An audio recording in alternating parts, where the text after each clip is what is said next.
தந்தை, மகன், தூய ஆவியாரின் பெயராலே ஆமேன். ஆண்டவர் உங்களோடு இருப்பாராக, உம் ஆன்மாவோடும் இருப்பாராக. இயேசுவில் பிரியமானவர்களே, இன்று 7வது நாள். இந்த 7 நாட்களாக என்னோடு நீங்கள் தொடர்ந்து பயணம் செய்து கொண்டிருக்கிறீர்கள். இறை வார்த்தையை கேட்டுக்கொண்டிருக்கிறீர்கள், தியானிக்கிறீர்கள், ஜெபிக்கிறீர்கள். இன்று உங்களுடைய விவிலியத்தை திறந்து இந்த இறை வார்த்தைக்குள் உங்களுடைய வேண்டுதல்களை எடுத்து வையுங்கள். நாம் அனைவரும் இணைந்து ஜெபிக்க இருக்கின்றோம். மத்தேயு நற்செய்தி 5ஆம் அதிகாரம் 4வது இறை வார்த்தை. துயருறுவோர் பேறு பெற்றோர், ஏனெனில் அவர்கள் ஆறுதல் பெறுவர். துயர் உறுவோர் பேறு பெற்றோர், ஏனெனில் அவர்கள் ஆறுதல் பெறுவர். இங்கு இந்த துயரத்தை நாம் எப்படி பார்ப்பது? சில நேரங்களில் நம்ம என்ன செய்கிறோன்னா, துயரம் என்று சொன்னவுடன் நம்முடைய வாழ்வில் வரக்கூடிய வாழ்வியல் துயரங்களை துயரம் என்று சொல்லுகிறோம். ஆனால் இங்கு என்ன சொல்லப்படுகிறது என்றால், பாவத்தால் வரும் துயரம், பாவத்தை நினைத்து வரக்கூடிய துயரம், அதை தான் இங்கு ஆண்டவர் வெளிப்படுத்துவதை நாம் பார்க்கலாம். அப்படி பார்க்கின்ற பொழுது ஒரு மனிதன் 2 நிலைகளில் துன்பப்படுகிறான் அல்லது துயரப்படுகிறான். எப்படி 2 நிலைகளில் துயரப்படுகிறான் என்றால், முதலாவதாக தன்னுடைய, அதாவது நான் செய்த பாவத்தை நினைத்து நான் அழுவது அல்லது நான் துயரப்படுவது. இதை எப்படி பார்க்கலாம் என்றால், பேதுரு இறைவனுக்கு எதிராக செய்த அந்த பாவம், எப்படி பாவம் செய்தார்? 3 முறை அவரை எனக்கு தெரியாது தெரியாது தெரியாது என்று காட்டி கொடுக்கிறார் இல்லையா, மறுதளிக்கிறார். அப்ப எனக்கு தெரியாது தெரியாது தெரியாது என்று மறுதளிக்கக்கூடிய சூழல் இறைவனிடமிருந்து அவரை பிரிக்கிறது, பாவத்திற்கு அவரை அழைத்து செல்கிறது, பாவியாக மாறுகிறார். ஆனால் என்ன செய்கிறார் தெரியுமா? தன்னுடைய பாவத்தை நினைத்து அவர் வேதனைப்பட்டார். அவர் வேதனைப்பட்டு துயரப்பட்டு அழுது கலங்கி தன்னுடைய பாவத்தை ஆண்டவர் கரத்திலே ஒப்பு கொடுத்தார். அது அவர் அடைந்த துயரம். இன்னொன்று, பிற மனிதர்கள் பாவம் செய்வதை பார்த்து நாம் துயரப்படுவது.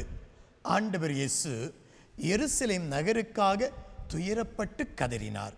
அந்த எருசலேமில் மலிந்திருந்த தீமைகள், பாவங்களை நினைத்து அவர் கதறினார்.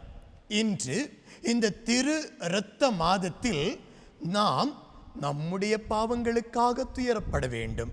உலக மக்களின் பாவங்களுக்காகவும் நான் துயரப்பட வேண்டும். அப்படி துயரப்படுகின்ற பொழுது உலக மக்கள் அந்த பாவத்திலிருந்து வெளிவருவதற்கு என்னுடைய துயரம் ஒரு காரணமாக அமையும் என்பதுதான் இன்று என் ஆண்டவர் நமக்கு சொல்லக்கூடிய உயிருள்ள வார்த்தையாக இருக்கிறது. அடுத்ததாக ஆண்டவர் என்ன சொல்லுகிறார்? துயரப்படுகின்றவர்கள் பேறு பெற்றவர்கள். எப்படி துயரப்படுகிறவர்கள் எப்படி பேறு பெற்றவர்களாக மாற முடியும்? துயரப்படுகின்றவர்கள் எப்படி மகிழ்ச்சியை உடையவர்களாக மாற முடியும்? இது ஒரு முரண்பாடல்லவா? துயரம் வந்தால் அழுகை, ஆனால் துயரம் படுபவர்களை பார்த்து நீங்கள் பேறு பெற்றவர்கள் என்று ஆண்டவர் சொல்லுகிறார். ஏன் அப்படி சொல்ல வேண்டும்? துயருவோரே நீங்கள் பேறு பெற்றவர்கள்.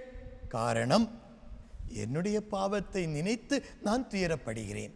என்னுடைய பாவத்தை நினைத்து, உலக பாவங்களை நினைத்து நான் துயரப்படுகிறேன். துயரப்பட்டு என் ஆண்டவரை நான் பார்க்க இயலவில்லையே, என்னுடைய பாவ நிலையினால் என் ஆண்டவரிடம் இருந்து வல்லமையை நான் பெற முடியவில்லையே என்று கதறக்கூடிய, தன்னுடைய பாவத்தை நினைத்து வருந்தக்கூடிய நிலை இருக்கிறதே.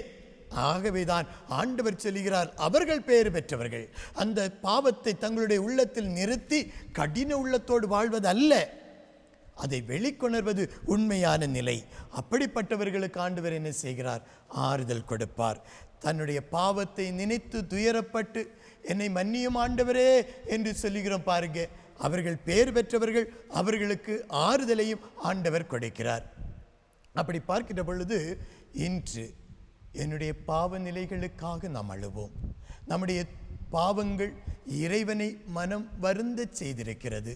என்னுடைய பாவங்களால் என் ஆண்டவரை நான் மனம் வருந்த செய்திருக்கிறேன். ஆண்டவரே, என்னுடைய பாவங்களை ஏற்றுக்கொள்ளும் ஐயா என்று இன்று நம்முடைய பாவங்களுக்காக மட்டும் கதறுவோமா? இரக்கம் நிறைந்த ஆண்டவரே, பாவியாகிய நான் முன்னால் நின்று கொண்டிருக்கிறேன் ஆண்டவரே. பாவத்தில் வாழ்ந்த நான் முன்னால் நின்று கொண்டிருக்கிறேன். தாவீது அரசர் சொன்னது போல, பாவத்தோடு என்னுடைய அன்னை என்னை கருத்தரித்தாள், அதே நிலையிலே நான் நிற்கிறேன். என்னை உரைப்பனி தனியிலும் வெண்மையாக மாற்றும் அப்பா என்று கதறியது போல பேதுரு தன்னுடைய பாவத்தை நினைத்து மனம் உடைந்து கதறியது போல, ஆண்டவரே, நானும் என்னுடைய பாவத்தை நினைத்து கதறுகிறேன்.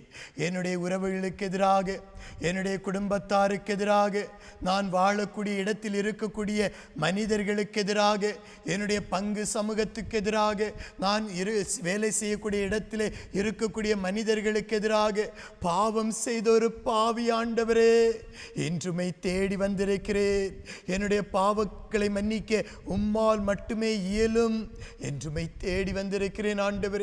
இவன் பாவி, இவள் பாவி, இவர்களோடு சேராதே என்று இந்த உலகம் சொன்னாலும் நான் உனக்காக இருக்கிறேன் என்று சொல்லக்கூடிய வாஞ்சை நிறைந்த உமது அன்பை தேடி வந்திருக்கிறேன் ஆண்டவரே. என்னை அன்பு செய்யுங்க, என்னை அரவணைங்க, என்னை ஏற்றுக்கொள்ளுங்கப்பா. என்னுடைய பாவத்திலிருந்து எனக்கு விடுதலை தர வேண்டும் என்று எங்கள் ஆண்டவராகிய கிறிஸ்து வழியாக உம்மை மன்றாடுகின்றோம். ஆமேன்.